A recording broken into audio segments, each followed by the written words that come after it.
नमस्ते बच्चों, स्वागत है आपका cooking with RJ and family के खास एजुकेशन सेक्शन में, जहां पढ़ाई होती है बिल्कुल आसान और मजेदार अंदाज में।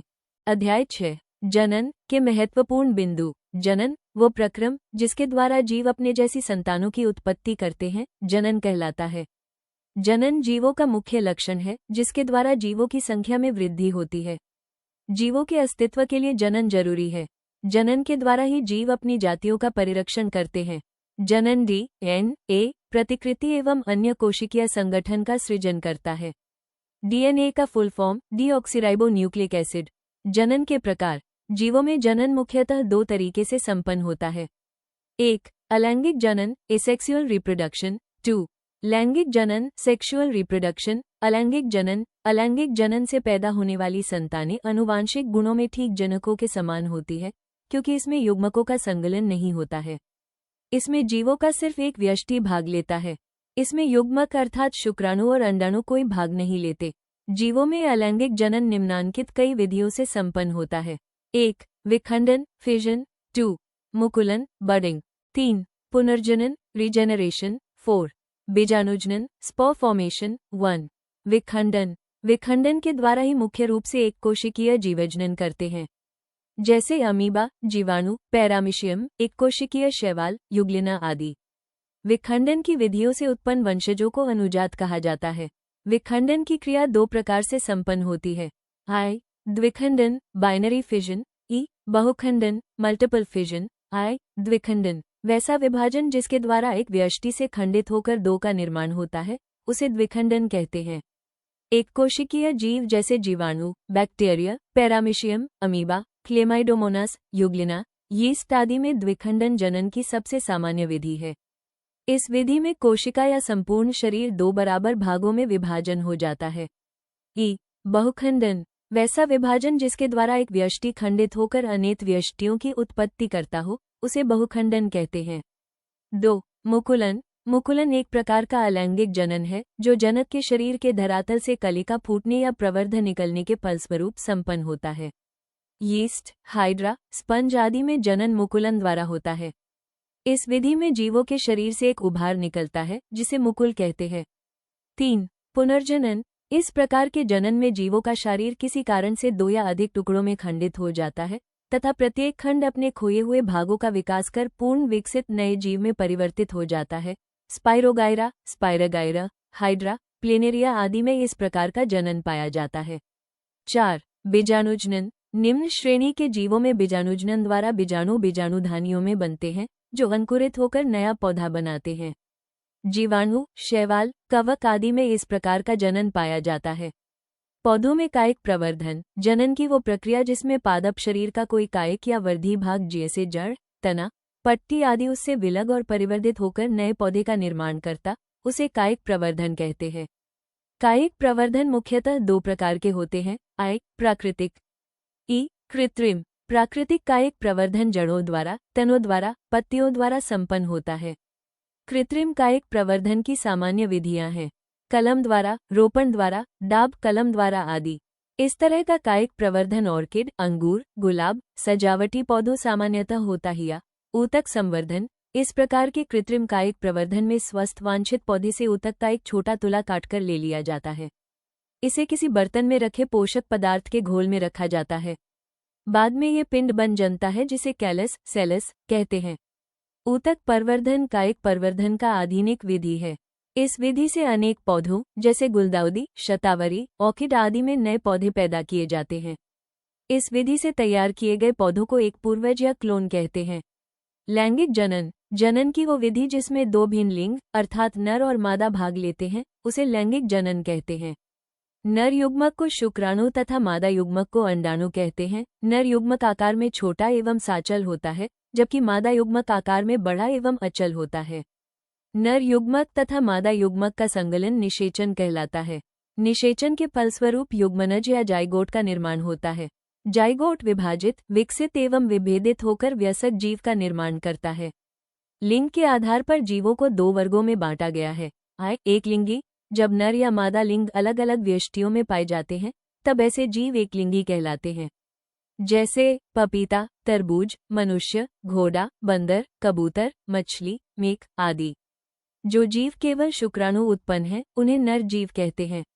जो जीव केवल अंडाणु उत्पन्न करते हैं उन्हें मादा जीव कहते हैं। द्विलिंगी, जब नर और मादा लिंग एक ही व्यष्टि में होते हैं तो उसे द्विलिंगी या उभयलिंगी कहते हैं, जैसे सरसों, गुड़हल, केचुआ, कृमि, हाइड्रा आदि।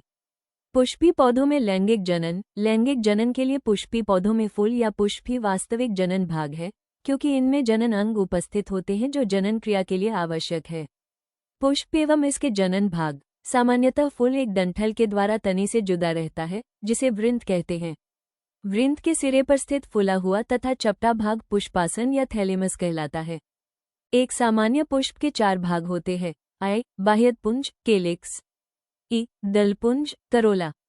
पुमग, एंड्रीसियम। जायांग, गाइनीशियम। बाह्यपुंज और दलपुंज को सहायक अंग कहते हैं। पुमग और जायांग को आवश्यक अंग कहते हैं। सहायक अंग फूलों को आकर्षक बनाने के साथ आवश्यक अंगों की रक्षा भी करते हैं। आवश्यक अंग जनन का कार्य करते हैं। जब फूल में सिर्फ पुमग या जायांग रहते हैं तो उन्हें एकलिंगी एवं दोनों की उपस्थिति होने पर उन्हें उभयलिंगी कहते हैं। पुमग, ये पुष्प का नर भाग है। इसमें कई लंबी लंबी रचनाएं होती है जिन्हें पुंकेसर कहते हैं। प्रत्येक पुंकेसर के 2 मुख्य भाग होते हैं। तंतु, फिलामेंट, जो लचीला, पतला, लंबा तथा डोरे के समान होता है और पुष्पासन से जुड़ा रहता है। परागकोश, एंथ, इसमें पीले रंग का कण पाया जाता है जिसे परागकण कहा जाता है। जायांग, ये पुष्प का नर भाग है।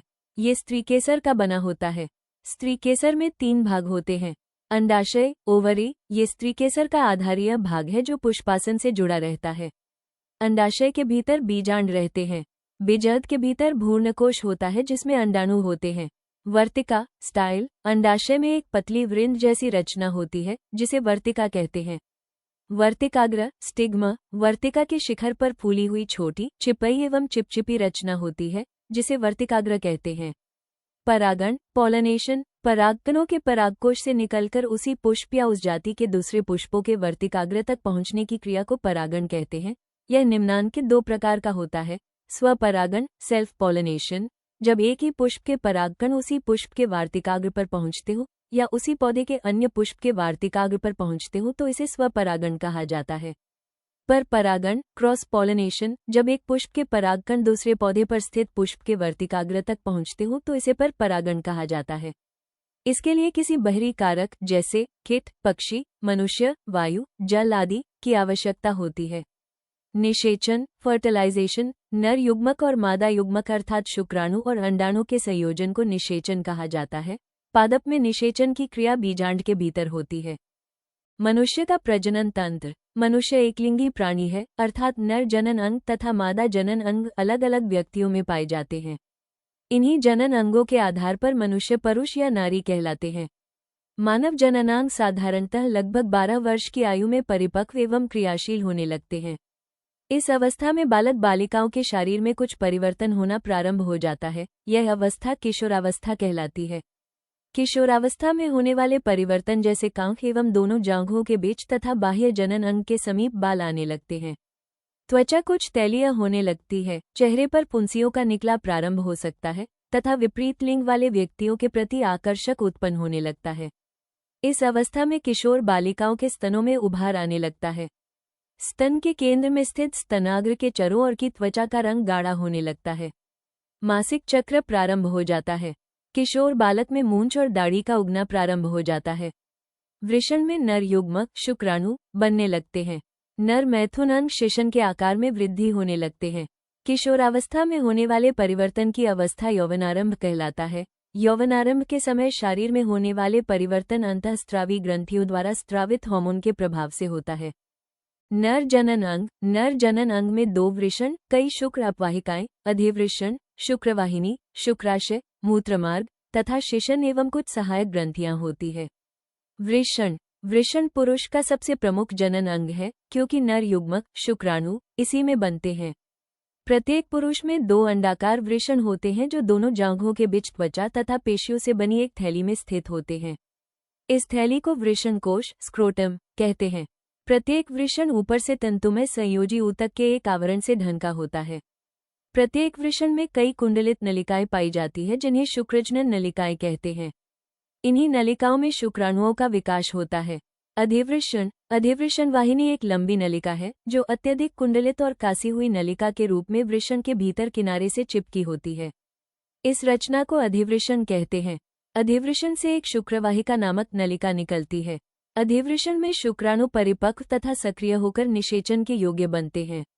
शुक्रवाहिका ये करीब 25 सेंटीमीटर लंबी नलिका है। इसकी दीवार मांसल और संकुचनशील होती है। शुक्रवाहिका आगे मूत्राशय तक जाती है। शुक्रवाहिका शुक्राशय की नलिका से जुड़कर एक स्खलन नली का निर्माण करती है। स्खलन नलिकाएं एक पुरःस्थ ग्रंथि में प्रवेश कर जाती है। पुरःस्थ ग्रंथि में दोनों नालियां मूत्राशय से आने वाली नली के साथ जुड़कर मूत्रमार्ग का निर्माण करती है। मूत्रमार्ग यह एक लंबी मांसल नली है। इसमें 2 सहायक ग्रंथियां पुरःस्थ ग्रंथि तथा काउपक ग्रंथि की नालिकाएं भी खुलती है। मूत्रमार्ग शिशन के मध्य से होता हुआ मूत्रजन्य छिद्र द्वारा बाहर खुलता है। मूत्रमार्ग से होकर मूत्र तथा वीर्य दोनों बाहर निकलते हैं। पुरःस्थ ग्रंथि यह मूत्राशय के आधार पर स्थित एक छोटी लगभग गोलाकार ग्रंथि है। पुरःस्थ ग्रंथि से पुरःस्थ द्रव स्रावित होता है। पुरःस्थ द्रव शुक्राणु द्रव तथा शुक्राशय द्रव मिलकर वीर्य बनाते हैं। पुरःस्थ द्रव के कारण ही वीर्य में विशेष गंध होती है। पुरःस्थ द्रव शुक्राणुओं को उत्तेजित करता है। काउपक ग्रंथि कूपर्स ग्लैंड पुरःस्थ ग्रंथि के ठीक नीचे एक जोड़ी छोटी काउपक ग्रंथियां होती है।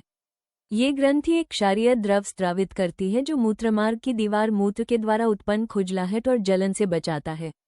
मैथुन के समय ये द्रव मादा की योनि की अम्लीयता को नष्ट करता है तथा शुक्राणुओं को सुरक्षित रखने में सहयोग करता है। शिशन पेनिस यह एक मांसल बेलनाकार रचना है जो पुरुष का मैथुन अंग है। शिशन का शिखर भाग ग्लांस कहलाता है।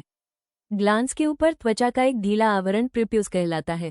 शिशन का कार्य निषेचन के लिए शुक्राणुओं को स्त्री की योनि में पहुंचाना है। शुक्राणु स्पर्म शुक्राणु सूक्ष्म सक्रिय एकगुण कोशिकाएं हैं जिनका विकास वृषण की शुक्रजनन नलिकाओं में होता है। ये नर युग्मक हैं। मादा जननांग में निम्नलिखित रचनाएं पाई जाती है। अंडाशय फैलोपियन नलिका गर्भाशय योनि वल्वा अंडाशय प्रत्येक स्त्री में एक जोड़ा अंडाशय पाया जाता है। प्रत्येक अंडाशय एक पतली पेरिटोनियम की झिल्ली के द्वारा उदरगुहा की पृष्ठीय दीवार से जुड़ी होती है। अंडाशय संयोजी ऊतक के एक आवरण ट्यूनिका एल्बुजिनिया से ढंग का होता है। इस आवरण के नीचे जनन एपिथेलियम पाया जाता है जिससे अंडाणु विकसित होते हैं। फैलोपियन नलिका ये एक जोड़ी चौड़ी नलिकाएं हैं जो अंडाशय के ऊपरी भागों से शुरू होकर नीचे की ओर जाती है और अंत में गर्भाशय से जुड़ जाती है। फैलोपियन नलिका की दीवार मांसल एवं संकुचनशील होती है। इसकी भीतरी सतह पर सीलिया लगी होती है जो अंडाणु को फैलोपियन नलिका में नीचे की ओर बढ़ने में सहायता देती है। इस नलिका के द्वारा अंडाणु गर्भाशय में पहुंचते हैं। गर्भाशय यह मोटी दीवार वाली पेशीय थैली के समान रचना है जो मूत्राशय तथा मलाशय के बीच श्रोणि गुहा में स्थित होती है। गर्भाशय की गुहा में ही भ्रूण का विकास होता है। इसकी गुहा सामान्य स्थिति में 7 से 8 सेंटीमीटर लंबी होती है परंतु भ्रूण के विकास के समय ये बढ़ जाती है। गर्भाशय का निचला भाग ग्रीवा कहलाता है। ग्रीवा नीचे की ओर योनि में खुलता है। योनि यह एक पेशीय नली के समान रचना है जो 7 से 10 सेंटीमीटर लंबी होती है। इसकी दीवार पेशी तथा तंतुमय संयोजी ऊतक की बनी होती है। ये बाहर की ओर एक छिद्र वल्वा के द्वारा खुलती है। वल्वा एक पतली झिल्ली से ढकी होती है जो हाइमेन कहलाती है। योनि संभोग या मैथुन के समय नर के शिशन को ग्रहण करती है जिससे स्खलित वीर्य मादा जननांग के अंदर पहुंचते हैं। जन्म के समय शिशु मूत्र मासिक स्राव इसी के द्वारा बाहर निकलते हैं। तो सब्सक्राइब और लाइक करें तथा वीडियो को शेयर करें। अगला वीडियो कौन सा चाहिए कमेंट करें।